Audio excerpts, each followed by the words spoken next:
Good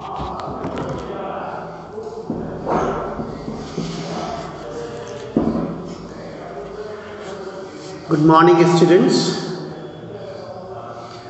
Today I am going to take up Ulysses, a poem by Tennyson, Lord Alfred Tennyson, and which is prescribed in your third year course. The poem, as we know, was written in 1833 and it was published in 1842. 9 years after, in his second volume of poems,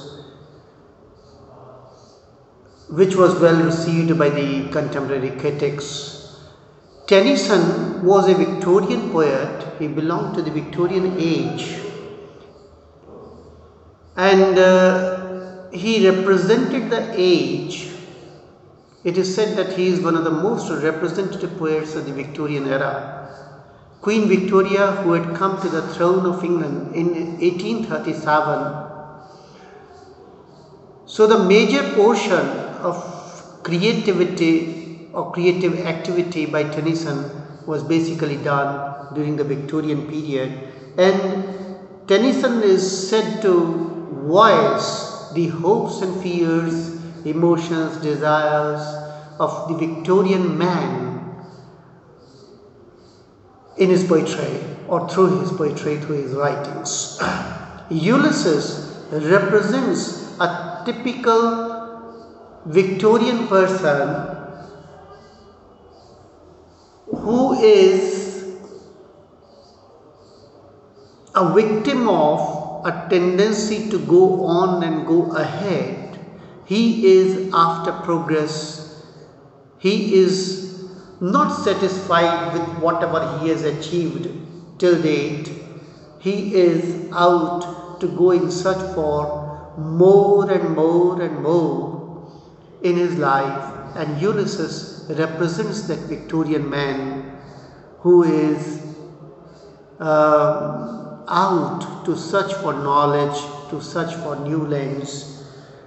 As far as the character of Ulysses is concerned, we may know that Ulysses was a Trojan war hero.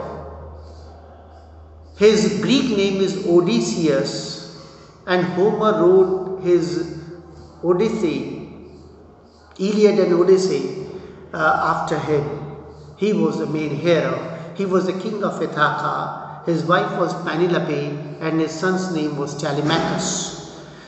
The poem is a dramatic monologue and it is written in blank verse, iambic pentameter line without rhyme, and it is regarded as one of the most perfect dramatic monologues of English literature, in which Ulysses is the speaker and he has come back from the Trojan War. He is quite old, but still the urge to go on and go ahead is very much there in his soul. And therefore, when he comes back to Ithaca, his kingdom, and he sees the people in the kingdom in barren waste, he feels some sort of frustration, and out of frustration he wishes to go ahead, and he says that I would go on, set out for further journeys, sea voyages, and I would discover further lands, more lands. So though he is old, but he is still out to work for further knowledge, for gaining further knowledge and wisdom and discovering new lands for himself. And he says ultimately in the poem that I would leave this kingdom in the hands of my son Telemachus, who hopefully would prove to be a good king, caring for his people, caring for the society, caring for the kingdom itself. He would administer and govern the land in the most perfect way. And now I would go on for some sea voyages, something like that. So I begin the poem, Ulysses. It little profits that an idle king by this still hearth among these barren cracks, matched with an aged wine, I mate and dole unequal laws unto a savage race, that hold and sleep and feed and know not pain. I cannot rest from trouble. I will drink life to the lace. All times I have enjoyed greatly, have suffered greatly, both with those that loved me and alone unshown, and went through scrubbing depths the rainy Hades waxed the dim sea. I am becoming it little profits. So it is a perfect dramatic monologue, as I have already told you, and as such, there is only one speaker. I think you know what is a dramatic monologue. A dramatic monologue is a monologue. Mono means one, log means speech. So only one person is speaking, and there is some presence of some passive listener. Now in this poem, the listener is the reader and the speaker is Ulysses, whose Greek name is Odysseus. So it little profits, he is an old man and he has come back to Ithaca, his kingdom, and there he sees his old wife and his kingdom, which is now in shambles, which has become a waste. People don't follow rules. They are lost in minting money, getting and spending, wasting their powers, something like that.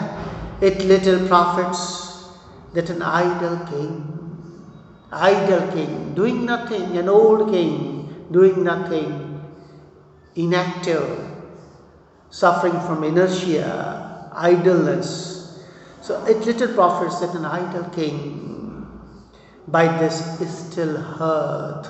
Hearth is a furnace, what we call angiti, hearth. Now hearth is used here as a symbol, as a word for the whole.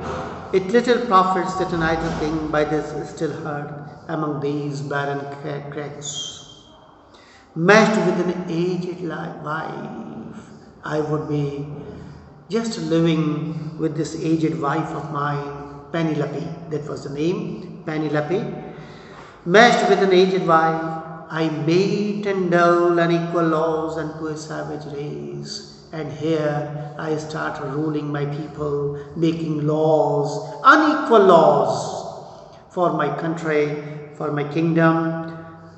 Which people? What sort of people? That hold and sleep and feed and know not me. Now he describes the people, the masters of his kingdom. Usually most of the people, they hold and sleep and feed and know not me. I may tell you a very important thing about Tennyson, that he was a lord of language, and he had, perhaps among all the Victorian poets, he had the most musical ears, and therefore he creates music in syntactically arranging the words.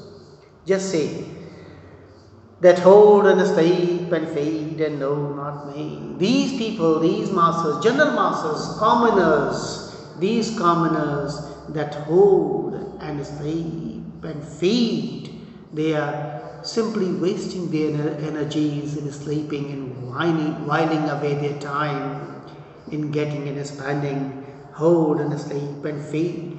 And they do not know me. Me means the king, Ulysses himself. They do not know the king. Who is the king? Nobody knows, and they are busy. And if I remain in Ithaca and make unequal laws for these stupid fellows, for these commoners, then certainly I would be wasting my time and energy and my talent, and therefore I do not want to remain in Ithaca. So this is how he begins the poem. Tomorrow I will take it up again and we will continue, and I hope to finish the poem tomorrow. Thank you.